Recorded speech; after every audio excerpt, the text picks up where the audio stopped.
അതുപോലെ പലർക്കുള്ളൊരു ഡൗട്ടാണ്, ഓക്കെ ഇപ്പോഴത്തെ എൻ്റെ ക്യാഷ് ഫ്ലോയും കാര്യങ്ങളൊക്കെ വെച്ചിട്ട് എനിക്ക് ഇൻട്രസ്റ്റഡുമാണ് ദുബായിലൊരു പ്രോപ്പർട്ടി വാങ്ങാന്നുള്ളത്. നമ്മളതുപോലെ ഇൻ കേസ് ഒരു ഓഫ് പ്ലാൻ പ്രോപ്പർട്ടി വാങ്ങി അതിൽ ഡൗൺ പേയ്മെൻറ്റൊക്കെ പേയ്മെൻറ്റ് ചെയ്തുകൊണ്ടിരിക്കുകയാണ് മന്ത്ലി അല്ലെങ്കിൽ ക്വാർട്ടറിലൊക്കെ. ഇൻ കേസ് എന്തെങ്കിലും എമർജൻസി വന്നിട്ട് എനിക്ക് ഫണ്ടിൻ്റെ ആവശ്യം വന്നാൽ എനിക്കത് ഒറ്റയടിക്ക് സെല് ചെയ്യാൻ പറ്റുമോ? അതിൻ്റെ rules and regulations, terms and conditions എന്താണ്? ഇതാണ് പലരും എന്നോട് ചോദിച്ചിട്ടുള്ളത്. ഈ ഒരു കേസിൽ അതിൻ്റെ based on some developers I will tell some examples including my case studies also. Okay, നിങ്ങളൊരു പ്രൊജക്റ്റ് കണ്ടു, ഇഷ്ടപ്പെട്ടു, ബുക്ക് ചെയ്തു, ഡൗൺ പേയ്മെൻറ്റൊക്കെ കംപ്ലീറ്റ് ചെയ്തു, SPA സൈൻ ചെയ്തു. ഈ പ്രോജക്റ്റ് നിങ്ങളുടെ after down payment, that means almost എല്ലാ ഡെവലപ്പേഴ്സും 20% ഡൗൺ പേയ്മെൻറ്റ് പ്ലസ് 4% DL. അത് പേ ചെയ്ത് കഴിഞ്ഞാൽ നമ്മളെ പേരിൽ രജിസ്ട്രേഷൻ കഴിഞ്ഞല്ലോ, ഗവൺമെൻറ്റിൽ നിന്ന് നമുക്ക് ഡോക്യുമെൻറ്റ് കിട്ടും, പ്രോപ്പർട്ടി നമ്മുടെ സ്വന്തമായി. അത് കഴിഞ്ഞ് പിന്നെ അങ്ങനെ സമയം കഴിഞ്ഞ് മുന്നോട്ട് പോകുമ്പോൾ നമുക്ക് ക്യാഷ് ഫ്ലോ സ്റ്റക്കായി പേയ്മെൻറ്റ് ചെയ്യാൻ പറ്റിയില്ലെങ്കിൽ അത് റീസെൽ ചെയ്യോ? Okay, developers like MR, Shoba, Damac or any developers, നമ്മൾ ആ പ്രൊജക്റ്റിൻ്റെ ടോട്ടൽ എമൗണ്ടിൻ്റെ സർട്ടൻ പെർസെൻറ്റേജ് അടച്ച് കഴിഞ്ഞിട്ടുണ്ടെങ്കിൽ നമുക്കത് അടുത്തൊരാൾക്ക് റീസെൽ ചെയ്യാം. ഒരു ഉദാഹരണം പറയുകയാണ്, നമ്മൾ ഷോപ്പ് എടുത്തു, ഷോപ്പിൽ നമ്മളൊരു 1 bedroom വാങ്ങി, അതിൻ്റെ ടോട്ടൽ വാല്യൂവിൻ്റെ 40% പേ ചെയ്ത് കഴിഞ്ഞിട്ടുണ്ടെങ്കിൽ നമുക്കത് റീസെൽ ചെയ്യാം.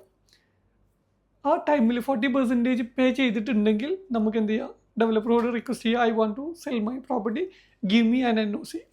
ഓക്കെ, അപ്പോൾ ഡെവലപ്പർ എന്ത് ചെയ്യും? ഒരു NOC, non objection letter certificate, no objection certificate എന്ത് ചെയ്യും? നമുക്ക് ഇഷ്യൂ ചെയ്ത് തരും. നമുക്ക് ഈ പ്രോപ്പർട്ടി അടുത്തൊരാൾക്ക് സെൽ ചെയ്യാൻ ഡെവലപ്പർക്ക് യാതൊരുവിധ ബുദ്ധിമുട്ടും ഇല്ല എന്ന് പറഞ്ഞിട്ടുള്ളൊരു NOC നമുക്ക് ഡെവലപ്പർ തരും. ബട്ട് ഇത് ഓരോ ഡെവലപ്പേഴ്സിനും എമൗണ്ട് വ്യത്യാസമാണ്. MR ആണെങ്കിൽ 50% ഓഫ് ടോട്ടൽ വാല്യൂ പേ ചെയ്യണം. ഇനി അതല്ല DR ആണെങ്കിൽ 30% മതി, ഡമാക് ആണെങ്കിൽ 40%. ബട്ട് അവറേജ് എന്ന് പറയുന്നത് 40% of total value we should be paid, then only we can resell. But അവിടെയും നമ്മൾ മലയാളികൾ അല്ലെങ്കിൽ പലരും പല ചെറിയൊരു ലൂപ്പുകൾ യൂസ് ചെയ്യാറുണ്ട്. ഇപ്പോൾ ഞാൻ ഒരു പ്രോപ്പർട്ടി വാങ്ങി, ഞാൻ വെറും 20% പേ ചെയ്തിട്ടുള്ളൂ, ഒരു 25% അല്ലെങ്കിൽ ഒരു 30%, 40 പേ ചെയ്താൽ എനിക്ക് സെല് ചെയ്യാൻ പറ്റുള്ളൂ. ആ ടൈമിൽ ഞാൻ എന്ത് ചെയ്യും? ബയേഴ്സിനെ നോക്കും.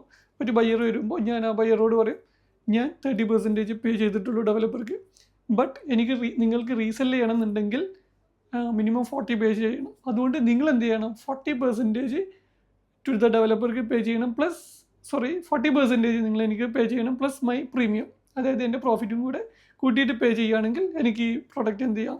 നിങ്ങൾക്ക് സെല് ചെയ്യാം. അപ്പോൾ ഇയാൾ എന്ത് ചെയ്യും?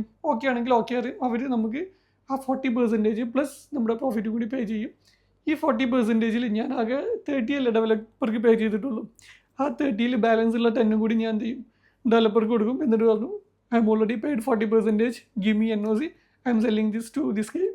Then developer will give the NOC, പിന്നെ നമ്മൾ അടുത്താക്ക് സെല് ചെയ്യും. അപ്പോൾ ഡെവലപ്പർ സ്റ്റിൽ അണ്ടർ കൺസ്ട്രക്ഷൻ ആണെങ്കിൽ ഡെവലപ്പർ പുതിയൊരു SP ഉണ്ടാക്കിയിട്ട് അയാൾക്ക് കൊടുക്കും. പിന്നെ നമ്മളത് ട്രസ്റ്റിയിൽ പോയിട്ട് ബാക്കി ട്രാൻസാക്ഷൻസും കാര്യങ്ങളെല്ലാം ഫിനിഷ് ആവും. പിന്നെ ഈ ഒരു പ്രൊജക്റ്റിൻ്റെ ഒഫീഷ്യൽ ഓണർ അയാളായിട്ട് മാറും, ഡെവലപ്പറും അയാളായിരിക്കും, നമ്മൾ ഔട്ടായി എക്സിറ്റായി. ഇതാണ് കേസ്. പിന്നെ അടുത്തൊരു കാര്യം, ഒരു കേസ് സ്റ്റഡി പറഞ്ഞല്ലോ, വേസ്റ്റ് കേസിൽ എന്താണെന്ന് സംഭവിക്കുക എന്നുള്ളത്.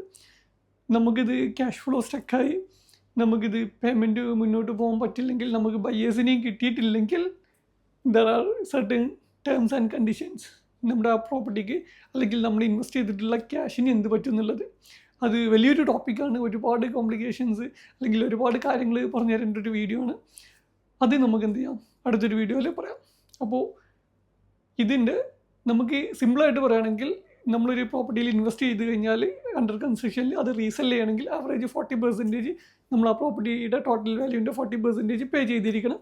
എന്നാൽ മാത്രമേ നമുക്ക് അടുത്തൊരാൾക്ക് സെല് ചെയ്യാൻ പറ്റുള്ളൂ. ബട്ട് അതുകൊണ്ടാണ് ഞാൻ പലപ്പോഴും എല്ലാവരോടും പറയാറുള്ളത്, first look in to your cash flow. നിങ്ങളുടെ ക്യാഷ് ഫ്ലോയിലോട്ട് നോക്കിയിട്ട് വേണം നിങ്ങൾക്ക് പറ്റുന്ന പ്രോപ്പർട്ടി ചൂസ് ചെയ്യാൻ. അല്ലാതെ അത് നല്ല പ്രൊജക്റ്റാണെന്ന് വാങ്ങിയിട്ട് നമുക്ക് ക്യാപ്പബിൾ അല്ലാത്ത അല്ലെങ്കിൽ നമ്മുടെ ക്യാഷ് ഫ്ലോക്ക് സ്യൂട്ടബിൾ അല്ലാത്തതിൽ പോയിട്ട് തലവെക്കരുത്. അത് പണി കിട്ടും. പണി കിട്ടിയവർ പലരും ഉണ്ട്. നമ്മളെ കസ്റ്റമേഴ്സിൽ തന്നെ 1-2 പേർക്ക് കിട്ടിയതുണ്ട്. അതിൻ്റെ കേസ് സ്റ്റഡി ഞാൻ അടുത്തൊരു വീഡിയോയിൽ പറയാം. അതുകൊണ്ട് ക്യാഷ് ഫ്ലോ നോക്കിയിട്ട് വേണം ഏതൊരു പ്രൊജക്റ്റും ചൂസ് ചെയ്യാൻ.